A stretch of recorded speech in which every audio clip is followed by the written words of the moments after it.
Hey, what's up, everybody? How y'all doing? How y'all doing? How y'all doing? Sorry for sorry for what happened before, but we live now. We live now. I got a story that I'm going to get into concerning Kawhi Leonard. So let's just give it like a minute or two and allow everybody to catch up to the live. Wow, sports SBS said, should Kawhi Leonard retire? No, I don't think Kawhi Leonard should retire. I think that if Kawhi Leonard retired right now, it would not be a good look for him if he retired because people already feel like he's a quitter. And then for him to just retire, they'd be like, oh man, he quit and all of these things. So I don't think Kawhi Leonard retiring right now is a good thing. Also, make sure you guys check in. And thanks for the question, by the way, man. Also, make sure you guys check and let us know where you're coming in from. And make sure somebody said, ooh. Okay, shout out to you. Let's give it like another minute or two and allow people to catch up to this live and then we get into it because I don't want to be on here too long today. Just want to kind of get to this story here that I just basically just found out about less than 15 minutes ago. So I just want to get into this because we're finally hearing the reason Kawhi Leonard actually got injured. So this is a pretty interesting report here that I want to get into. So let's give it like another minute or so. I see we got Winston-Salem in the house, Trinidad, VA, Philly. They couldn't tell us earlier. Yeah, man, it's one of those things about the Clippers, man. One of those things about the Clippers. They always like to keep this information really close to the chest. I'm not exactly sure why the Clippers do that. Shout out to Detroit. Damn, sucks for Kawhi, bro. Career might be done. Who knows, man? San Diego. Shout out to San Diego. Let's give it like another 30 seconds or so, and we'll get into the story here. Is it the injury or the situation with his sister? No. It's about his injury. That one about his sister. Y'all noticed that we didn't even cover it on his channel because I didn't want to get into that type of stuff, man. That's like, that's getting really personal and getting into somebody's personal business. And I didn't feel like it was my place to discuss that we didn't feel like it was our place to discuss that on the channel here. So we didn't just do that anyway. Okay, so let me get into this story here.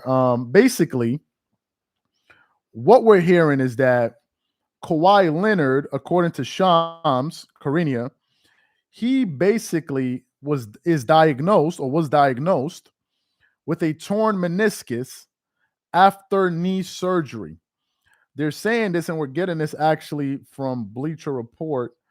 For the people wondering where we're getting this from, I'm just going to post this right here so you guys can check that out right there. So basically what they're saying is Kawhi Leonard was diagnosed with a torn meniscus in his right knee, per Shams Charania of the Athletic Stadium. Kawhi Leonard has been diagnosed with a torn meniscus in his right knee. This is an injury that clearly popped up in those first two games of the of this playoff series against the Suns. This is what Shams said. He said the two-time Finals MVP missed the final three games of the Clippers' first-round series against the Phoenix Suns due to injuries. He's definitely hurt. That's what Ty Lue said prior to the Game 5, per Mark Medina of the Sporting Tribune. It's not low management where he's taken off time. He has shown in the past that he's played through injuries in the playoffs. If it's something he can't play through, then it has to be pretty serious. So basically, we're now hearing what exactly the injury was. Shout out to you guys for coming in. So now we know what the injury is, that he has a torn meniscus. Now, obviously, I'm not a medical doctor. I've never played basketball on a professional level, so I've never had that injury. I don't know anyone who's ever suffered that type of injury. But I wanted to figure out how long it takes to recover from that injury. Basically, what I saw online was the meniscus tear are the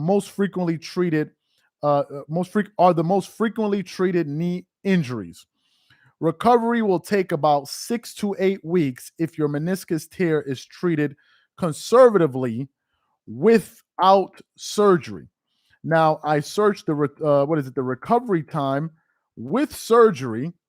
They're saying that it takes about 4 to 6 weeks to allow the meniscus to heal.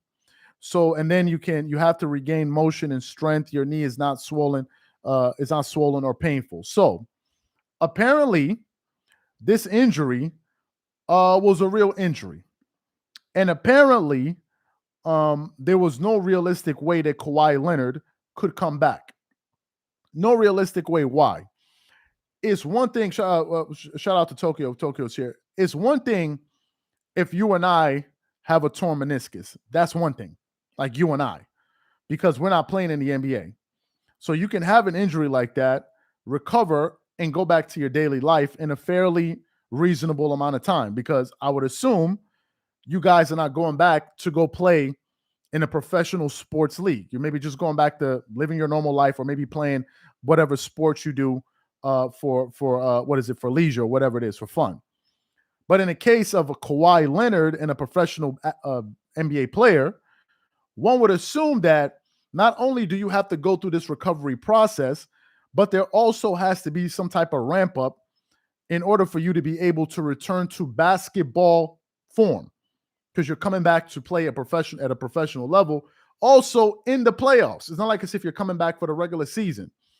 So according to what I've read online about the injury time and how long it takes to recover from this injury, it looks like there was no realistic way that Kawhi Leonard was going to return this season.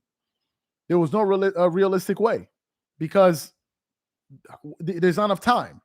Now, if this injury had occurred maybe in March or maybe like in February, then maybe he would have had some time to kind of work his way back.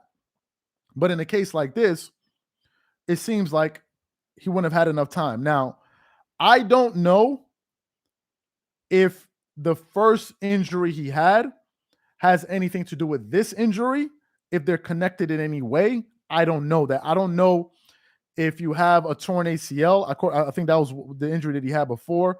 I don't know if it is related to or it causes you to now have, or increases the likelihood rather, of you having a torn meniscus. I don't know that.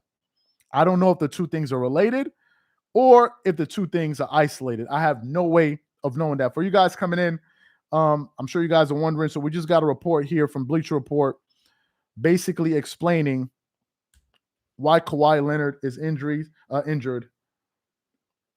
Once he recovers from the injury, there'll be another one. At least that's what the history has shown. Shout out to Lazarus, and thank you for the comment. So that's the first part. The second part is this. Should the Clippers consider running this thing back, or should they try to cut their losses while they're ahead? Because the fact of the matter is, their two best players, unfortunately, are injury prone. Unfortunately. Paul George last year missed. The year Kawhi Leonard was out, Paul George missed about 40 to 35% of their games due to injury. This was the year Kawhi Leonard was recovering. He missed games. This year, he missed some games here and there. And of course, he got injured towards the end of the season. Then Kawhi Leonard gets injured in game one. And the problem with the Clippers is that in order for this team to be successful, you need to have your best players. It's not like as if it's their role players that are getting injured. It's their key players at pivotal moments in the season. This is the problem. This is the problem. And if I'm in the Clippers organization, or if I'm a fan looking at the team, if you look at the history, the only year the Clippers have been healthy was the first year they came together, which was that 2020 season. That was it. Every season since has been injuries. So now, if you're going into the future, you're going to be holding your breath, hoping that nothing happens. Here's the other issue. And I'll be on here for like 15, 20 more minutes. Here's the other issue. The other issue is, now that we saw, somebody's asking what happened. Kawhi Leonard, we have found out, has a torn meniscus injury, according to Shams Charania via Bleacher Report.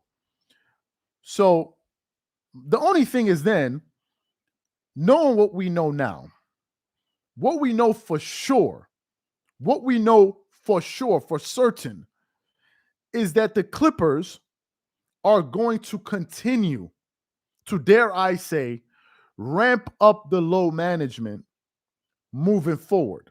And here's the problem with that. It's the same thing Reggie Miller said on the show we produced yesterday on the Dan Patrick Show, where he was asked, where would he rank Kawhi Leonard and Dwayne Wade? And he said that the issue with load management is that you're resting guys and playing guys, and these things may cause a player's body to not get conditioned to a heavy load. And when all of a sudden you get to the playoffs and you now ask a guy to start playing 40 plus minutes a game, it may be too much of a jolt. So you now find yourself in a quandary where you have to ask yourself this question. Do the Clippers, I'm talking about moving forward, if they decide to keep Kawhi at least, do they try to ensure that he plays more regularly and he plays more normalized minutes, maybe 35, 36 minutes a game throughout a season?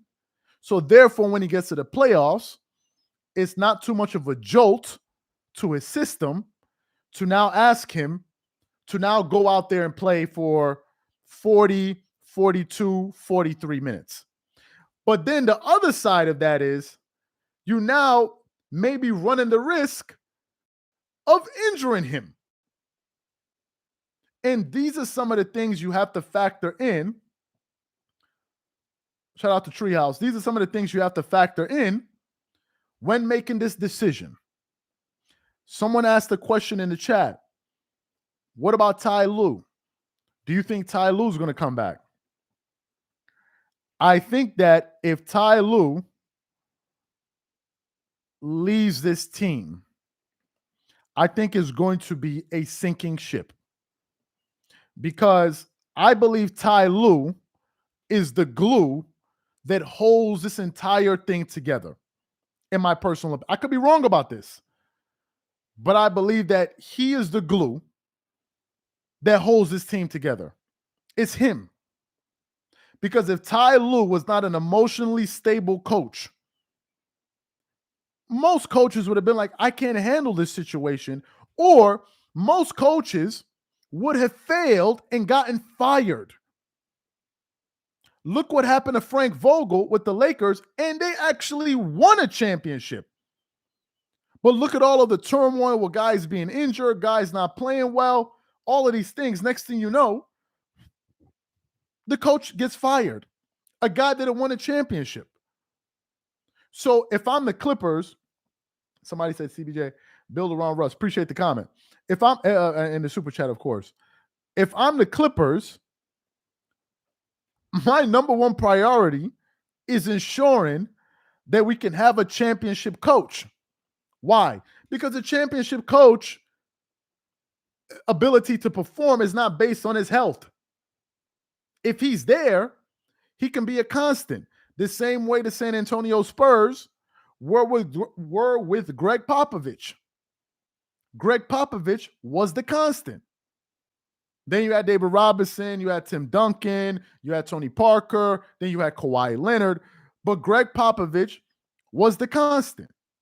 So if I'm the Clippers, you find a way to retain Ty Lue. But then if you're Ty Lue, you're asking yourself the question, is this something I can emotionally go through again? Because let me tell y'all something. Ty Lue may be one of the most, or if not the most coveted coaches in the entire NBA. Ty Lue must be the most coveted coach in the entire NBA because of his ability to manage the game and to manage players. So the Clippers need to make sure they retain Ty Lue, because if you get rid of Ty Lue, who are you bringing in? Jason Kidd? Rick Carr? Who are you bringing in for Ty Lue? Who are we going to bring in for Ty Lue? This is the question. Some people are saying we need a new voice. Who's the new voice? What the Clippers need are healthy players. Nah, man, not Nick Nurse, man. No way. I love Nick Nurse. Nick Nurse cannot relate to these players the way Ty Lue can. He cannot relate to them the way Ty Lue can. I just don't see it. I just don't see it. I just don't see it. Somebody said, what about the Milwaukee Bucks? If the Milwaukee Bucks had Ty Lue, Mark Jackson is too much of a disciplinarian. Mark Jackson would actually come in there and probably overwork some of these guys where it may end up backfiring. You see, the thing about Kawhi and the Clippers is no matter how we feel, he's still the franchise player. We can't get around that reality. He's still your franchise player. So you're not going to do things to alienate your franchise player. You're not going to do that. If you think about what the Miami Heat did with LeBron James when he was there, I think LeBron and his team wanted to have a little bit more of a voice within the organization, his, Rich Paul and these guys. And Pat Riley said no. And LeBron said, okay, Pat, it's your team. I'm not going to fight with you, but I think I'm going to pack my bags and roll up out of here respectfully in a peaceful way. So I think getting a coach that will now start running these players into the ground, I don't think is a solution. I don't think that's the solution to the issue, to be quite honest with you. But in the case of Kawhi, I'm conflicted. Matter of fact, let me see if I can put up a poll here. Let me ask y'all a question. Do you think the Clippers should give it one more year with this team? Let me see what y'all think. Let me see what y'all think. Let me know what y'all think on this poll. I'm curious to know. And also, make sure you follow us on Instagram there. Make sure you follow. I want to see what people think about this poll. I want to see what people are thinking on that about this poll. Now, somebody said go Suns. Some people thought I was hating on the Suns. For the people that are just coming in, we're getting a report from Bleacher Report that Kawhi Leonard actually suffered a torn meniscus, knee injury, I think on his right knee. Los Angeles Clippers for Kawhi Leonard was diagnosed with a torn meniscus in his right knee, per Shams Charania of The Athletic and Stadium. Kawhi Leonard has been diagnosed with a torn meniscus in his right knee. This is an injury that clearly popped up in the first two games of the playoff series against the Suns. I actually did my own personal research on this, and I found out that this injury takes about 8 weeks, to fully recover from. But if you're playing professional basketball, obviously it's going to take a lot longer. It's going to take a lot longer because if you're not going to play basketball for 8 weeks while you're rehabilitating, you're going to actually have to ramp yourself up, get your breathing right, your conditioning right, and get all of those things in the right place before you come back. And I don't see how you can do all of that within an 8 week span while the team is in the playoffs. So it means that Kawhi Leonard's injury was a season-ending injury. The only thing I don't understand about Kawhi Leonard and their team and his team is why they wait so long to put this information out there. I don't know if maybe the Clippers medical staff was diagnosing it and maybe it was taking some time and therefore it took them this long amount of time for them to release information. But first they said he'll be out for game 3, then it went to game 4, then it went to game 5. It's like, okay, just put us out of our misery. Put us out of our misery already. What is it? Now I'm looking at the poll. In about a minute, we have 137. This thing up and move on. Right? Now, initially, that was my thought. Now, here's why I think I may be leaning towards that. Number one, Kawhi Leonard and Paul George's contracts will expire. And then I think they have a player option at the end of this year. Here's the issue. Paul George, I believe, will be 33. Paul George. Kawhi Leonard will be about 32. So these guys will be 2 years older. 2 years older. And chances are players are most likely going to get injured the older they get. For whatever reason. It seems like Russell Westbrook's body has been able to develop some type of callus that he's able to kind of just play basketball without being injured. And I believe a lot of that has to do with Russell Westbrook's mindset. I think Russell Westbrook is just one of these guys that says, I'm going to play. I'm a basketball player. I'm going to play basketball as much as I want, period. I was listening to Paul George yesterday, and he was saying that they were asking, well, why Paul George? Why can't you just play? And he said, in order for me to say that I want to play, it would mean that I would have to go against, listen to this, I would have to go against or fight with, this is what Paul George said on Hoops something, his channel, I would have to fight with the medical staff. The Clippers medical staff are probably the most conservative medical staff in the entire NBA. And they are a very, very valuable medical staff. A powerful medical staff. Very, very powerful. It seems like they can make a decision that can supersede even what a player wants to do. Now, I'm trying to think of it if it was maybe a LeBron James or maybe a Michael Jordan or maybe a Kobe Bryant. I'll be very hard pressed to think that a medical staff of any organization would be able to tell LeBron James, you're not allowed to play, even if he wants to.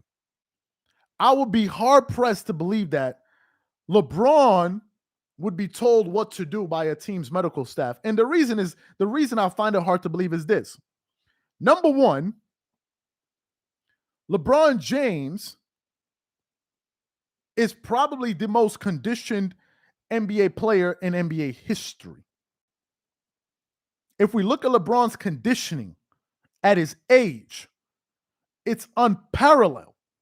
Now, obviously, Kobe had great conditioning, but he tore his Achilles tendon. So that's going to take a toll on your body. But if we look at LeBron, he's in tip-top shape. So I will find it very hard to believe that some medical person will come to LeBron James and say, you're not allowed to play, because LeBron can tell him, but I know my body. I know my body. I know the work that I put in, and I can tell you guys that I'm ready to play. I can tell you guys that. So I don't see something like that happen with Kobe. Kobe Bryant once said it. The medical staff knows better than to come to me with an idea of low management. He said they know better than that. They know better than to ask me about, oh, I need to sit this game out. He said they know better than that. That's what they said in the case of Kobe Bryant. In the case of the Clippers, man, they have a really conservative medical staff, but I don't really see how it saved a lot of these players from being injured, and especially their star players. Their star players, Paul George and Kawhi Leonard. So this is why, man, I'm looking at this poll and we're looking at the votes. 250 people are saying the Clippers should blow it up. You know, I think they should. There's some people saying they should blow it up. And if they do decide to blow it up, the question then becomes, who do they trade where? Because that team, if we're looking at it from a role player standpoint, all you need to do is insert some star players into that roster. That's all you need to do. You don't need to blow up the rest of the roster. You don't need to do that. You can just trade these big name players straight up. Straight up. Now, I've heard that Jaylen Brown isn't so excited about remaining a Boston Celtic, and we got to see how that series ends up. We got to see how it ends up, because if that series, or if their playoffs don't go the way they expect it to, and Jaylen Brown doesn't get offered the contract he's expecting, if I'm the Clippers, I could trade for Jaylen Brown. Now, some people say, but Jaylen Brown is not as good as Kawhi. Of course he's not. But number one, he's younger. And number two, he's fairly durable. He's fairly durable. So I would make that. Now you put a Kawhi Leonard with a Jason Tatum, you know you have championship expectations. So to me, that's what I would do. If I'm going to blow it up, I'm talking about trading away the two biggest players. That's essentially what you would do. Now, I think it would send shockwaves through the NBA, but that's what I would do. Now, it's going to be a little bit hard to trade Kawhi, given the fact that he's injured. So some teams are going to be very cautious. So the teams that are going to want him are not teams that are looking to rebuild. These are teams that are on the cusp or feel like they need one more piece to get where they're trying to go. It's those teams. I definitely think the Clippers are going to re-sign Russell Westbrook. They better. And the reason you can re-sign Russell Westbrook are two. Number one, you're getting him on the cheap. You don't have to pay Russell Westbrook $25 million a year. I don't know what the veteran minimum is. I heard he could possibly earn up to $6 million a year, whatever it is. But Russell Westbrook has made close to $100 million over the last 2 years. I don't think Russell Westbrook is dying for money. I don't think Russell Westbrook is starving for money right now. Number two, Russell Westbrook already lives in California. So to him, it would make a lot of sense to stay in California with an organization that he likes and likes him back. So there's no need for him to go anywhere. The other reason I think the Clippers should keep Russell Westbrook is this. I think Russell Westbrook brings something to the Clippers that the Clippers don't have, which is number one, a competitive fire. For sure, he's there Russell Westbrook is like their Draymond Green. He's like their emotional leader. And too many times you see Paul George, you see Kawhi Leonard, who I love, but they seem to be very, very laid back about things. They don't seem like rah-rah guys. And sometimes you need those type of guys. It's not just about, oh, did he go 2 of 10? No. It's not just about that. It's about what is he saying to the guy that has gone 0 of 3 in the first quarter on the bench and trying to get it motivated. What is he saying to the star player when he's like, fight through that pick and roll and get to your man? What is he doing when he's walking up to the guy and beating him on the chest and say, hey man, great job, or trash talking and nothing? You need that type of intensity. The Clippers don't have that. They had something like it in Patrick Beverley.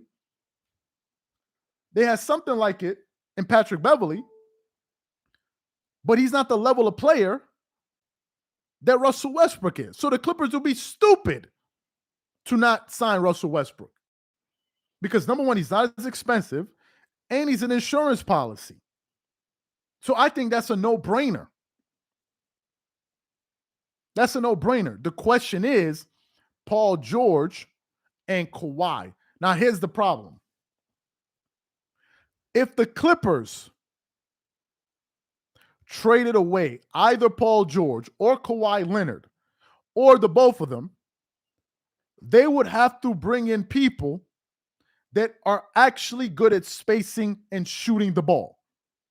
If you bring in guys that cannot really shoot, cannot really space the floor, you're going to have the Lakers 2.0. And that's going to be a problem.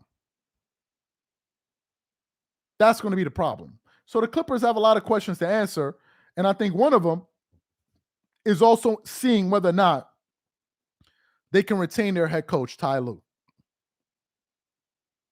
That's another thing. If the Milwaukee Bucks had Ty Lue, they would be in a different place. Mike Budenholzer, I don't know what that dude be coaching.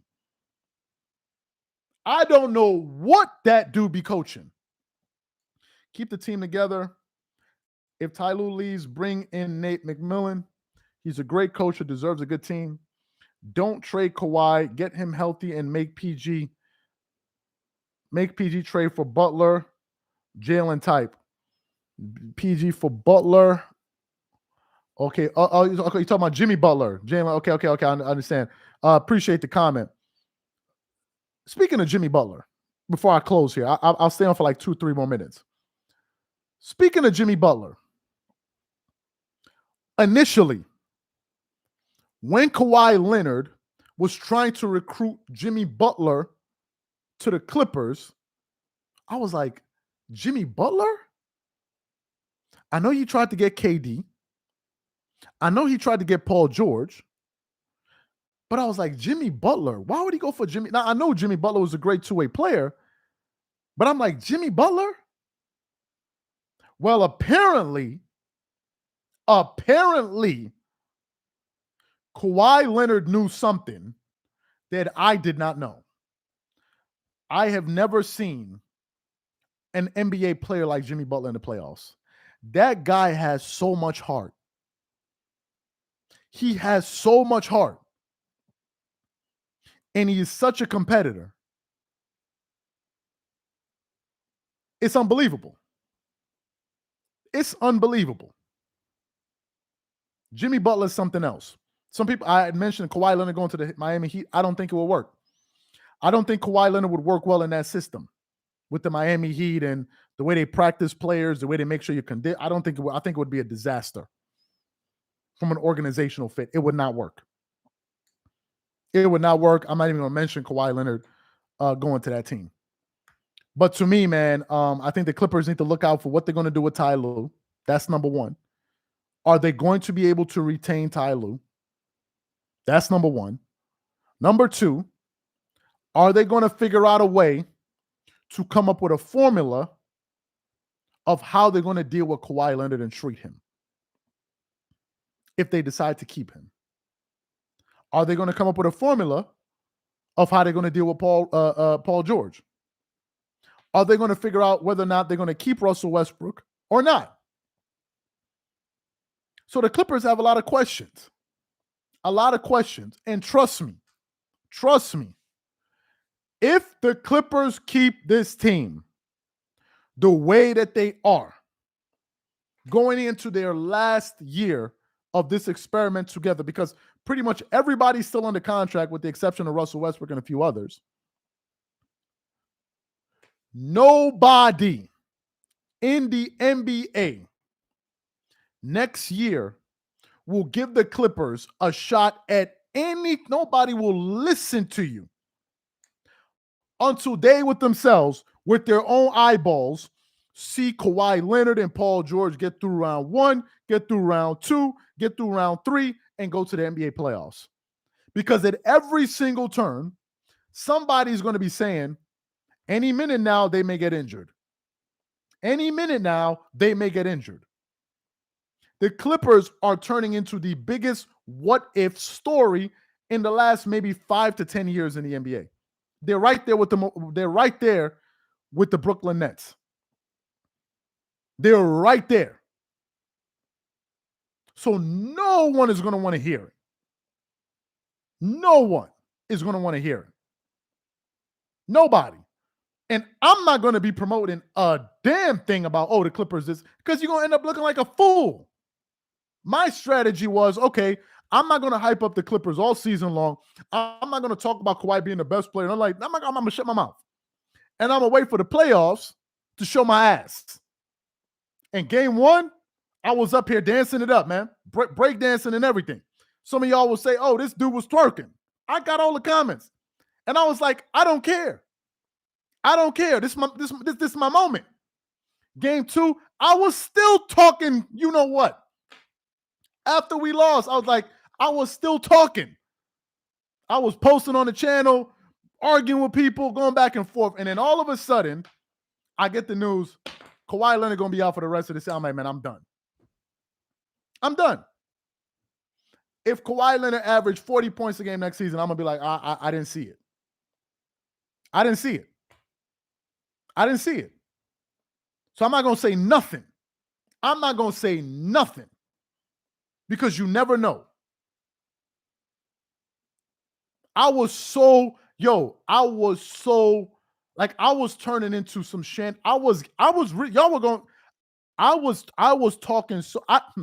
Man, if the Clippers had won that series, I was going to be talking hella, you know what? Hella, you know what, man? Y'all would have not seen it. Y'all would have been like, y'all would have been like, this dude is like Shannon Sharp for Kawhi Leonard. Because I've been holding it back for 2 years.